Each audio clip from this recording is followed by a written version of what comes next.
En aquel tiempo dijo Jesús a los judíos que habían creído en él: Si permanecéis en mi palabra, seréis de verdad discípulos míos, conoceréis la verdad, y la verdad os hará libres.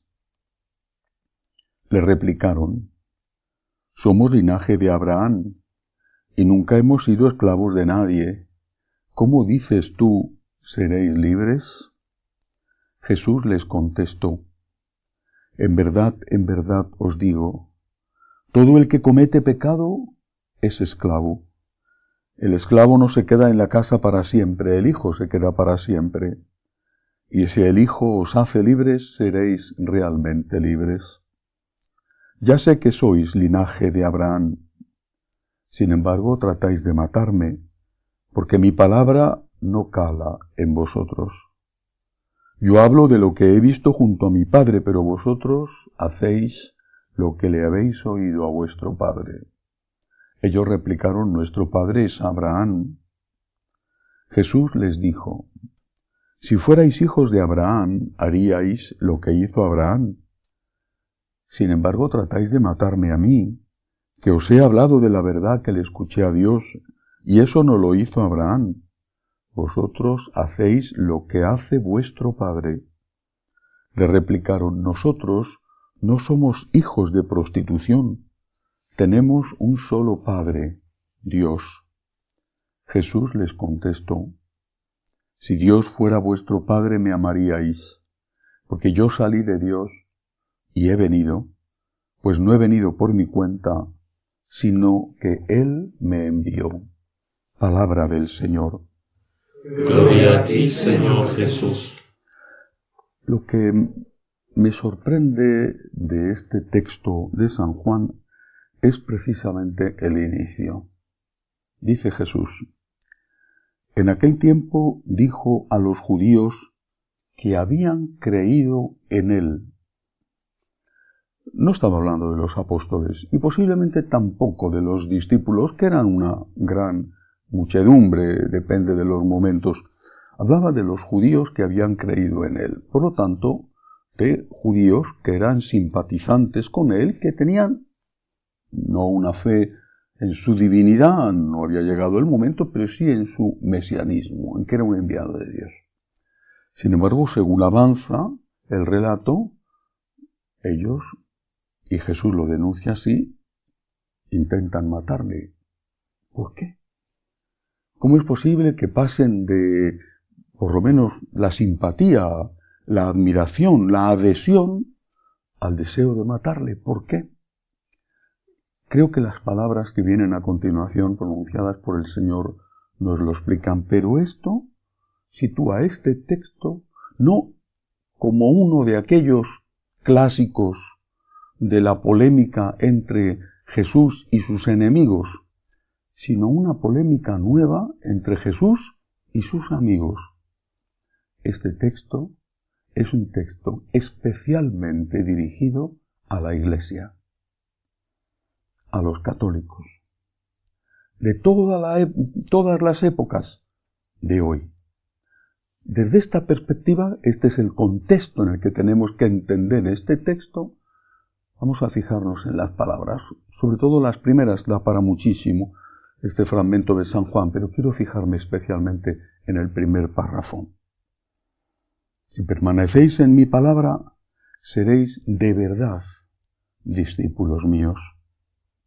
Está hablando a personas que aparentemente quieren ser sus discípulos, pongamos católicos bautizados, pongamos católicos practicantes incluso, y católicos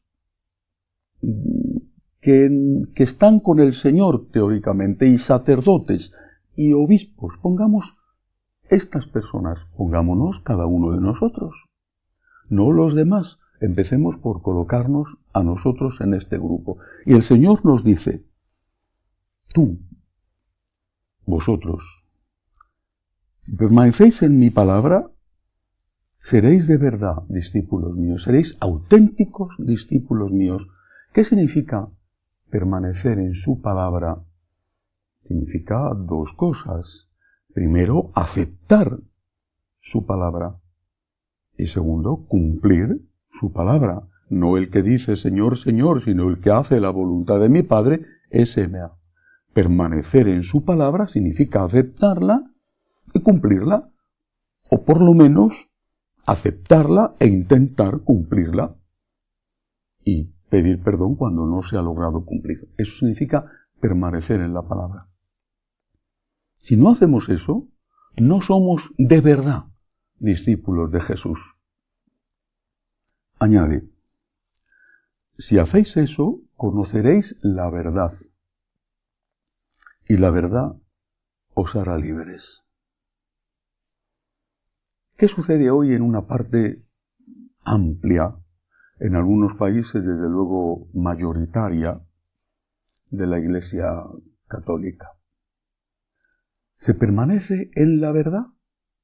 Por ejemplo, son múltiples los casos y no quiero señalar, pero alguno me hiere más profundamente. Recientemente, en un pregón de Semana Santa, posiblemente con buena intención, ante el obispo, la persona que hacía el pregón elogiaba el amor homosexual de dos adolescentes como prueba de amor verdadero.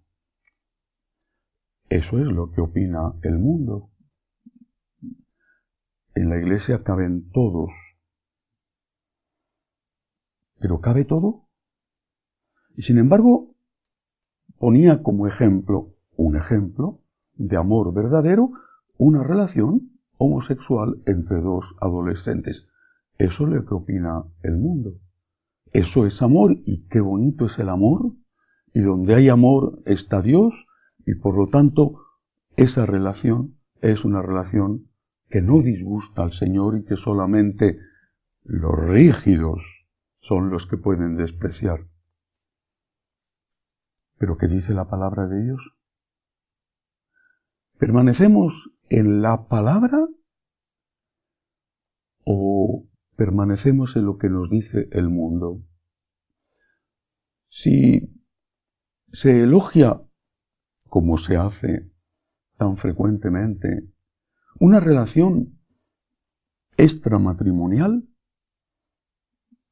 porque qué bonito es el amor y yo tengo derecho a ser feliz y todo lo demás, es lo que dice el mundo. Pero nuestro Señor dijo que el que se divorcia de su mujer y se casa con otra comete adulterio contra la primera. La palabra de Dios está muy clara, tanto los 4 evangelios como las cartas, por no hablar ya de la sucesiva aplicación a casos distintos y que constituye la tradición. Por ejemplo, si una madre mata a su bebé sin darle la oportunidad de nacer, y son millones los niños que mueren así, millones, el mundo va a decir que es un derecho. Pobrecita la mamá, pobrecita, que tiene un problema, el hijo es un problema, por lo que sea, un problema económico, un problema por el que dirá la gente porque no es de su marido, un problema porque le interrumpe sus estudios o su trabajo o simplemente su forma física. ¿Cómo vas a negarte a permitir que esa mamá sea feliz matando a su niño? Sin embargo, es clarísima la palabra de Dios. No podemos matar a los inocentes. Y si matas al anciano o al enfermo con la eutanasia, ¿por qué es tan pesado el abuelito? Se hace las cosas encima. Hay que estar pendiente de él. Nos cuesta dinero y sobre todo tiempo. Y no podemos disfrutar de la vida. Y además la suya no es calidad de vida. Ya fíjate, tiene el Parkinson o demencia senil y ya no oye bien, no ve bien. Entonces vamos a presionarle para que pida la eutanasia, haciéndole ver que nos está amargando la vida y diciéndole que por amor tiene que pedirla. Claro, el mundo dirá, como en el caso del aborto, es que es un derecho matar. Matar al inocente, matar al anciano, es un derecho matar.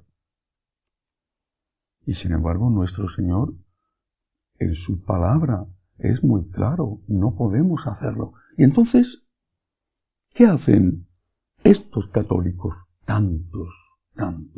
¿Qué hacen? ¿Están con la palabra de Dios o están con el mundo?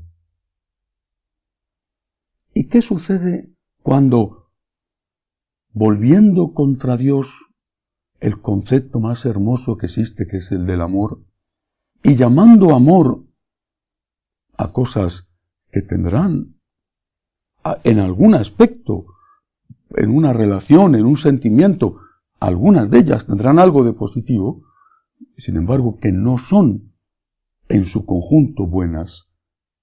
¿Qué es lo que hacen?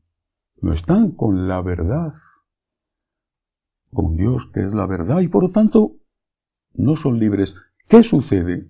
Porque eso no se cuenta, pero está ahí, a la vista de todos. Lo sabemos todos de sobra.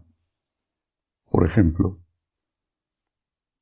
no quieren verlo, pero es una realidad, promiscuidad. Una promiscuidad terrible. Una promiscuidad no solo homosexual, también heterosexual. Una promiscuidad terrible. Digo también heterosexual, porque al no haber el concepto de amor verdadero que nos enseña Jesús, que implica fidelidad, sacrificio, renuncia, generosidad, lo que se produce es el cariño, ya no siento nada por ti. Ahí te quedas. O incluso no hay nuevas relaciones estables. La caída en el número de matrimonios es inmensa. Por supuesto, también y más en el número de matrimonios por la Iglesia, pero en su conjunto. Y también sucede que no hay niños. La tasa de fertilidad, de natalidad está por los suelos, con todo lo que eso va a significar ya para el presente y para el futuro. Nos hemos hecho esclavos del sexo, del placer, de la comodidad, del dinero. Nos hemos hecho esclavos de nuestras pasiones.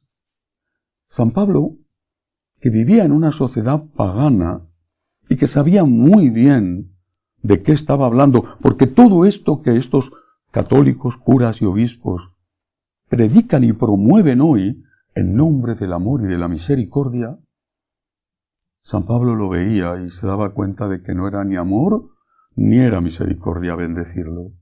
Y lo dice con toda claridad. Su Dios, dice San Pablo, es su vientre y su gloria sus vergüenzas. Si permanecéis en mi palabra, seréis de verdad discípulos míos, de verdad.